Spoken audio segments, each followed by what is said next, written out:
you know, the niggas ain't the ones that's always wrong. Like, we very manipulative. We do a lot of shit in relationships and using kids as pawns and just, you know, just the power of the pussy and being able to just treat niggas a certain kind of way based on money and what the music and the media is telling us we should value. And like, we got to take some accountability and some responsibility. Now, you know, ooh, females be wanting to, they're like, ooh, they want to beat my ass about that. How dare she, like, take the nigga side?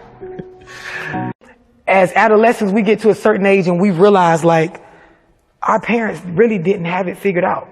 Like, they were just doing the best they can. And it's like, when you realize that, that's when you start listening to people in the world. You know how you see an 18, 19-year-old and they stop listening to mama said do this or your daddy said, and they start really just doing their own thing. And we look at it as defiance.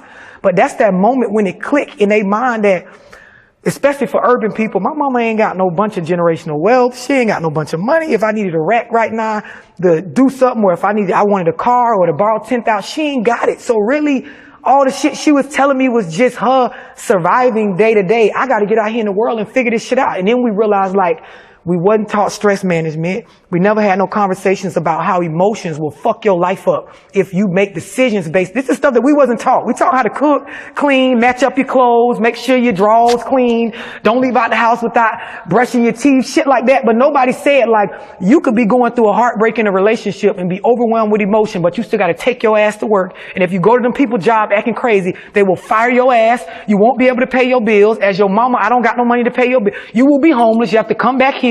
People will start judging you because you live at home. Like, nobody's saying this shit. Nobody's saying, like, if you don't have credit, you're going to have to work your ass off to buy everything because people are going to look at you like, if you ain't got the money, you ain't got nothing. This just the real shit that's just not being taught. Everybody, I think we on a wave right now, like entrepreneurship. And I think what people ain't telling us neither is, like, opening up a business and celebrating an LLC or a flyer you made saying your building is now open. That ain't shit. You're supposed to celebrate the numbers when you actually bringing in some revenue. We have grand openings and we celebrating the idea that we went and got some debt. We ain't, you know what I mean? Like, and nobody's saying, like, hey, good job on becoming an entrepreneur, but until you make back what you just put in, you ain't accomplished shit. That's just a facade you created in your mind that you're now some sort of boss. You know, everybody online, I'm a boss, bitch. I got a hair salon. I'm a boss, bitch. I got my own music label. I own my own music. Ain't nobody buying that shit. So you ain't making you a boss of what? Nothing. But this is the stuff that's, like, not being told to us. So, you know, for me, I'm locked in on that. I'm locked in on, like, the real shit that's not being said and spoken on. So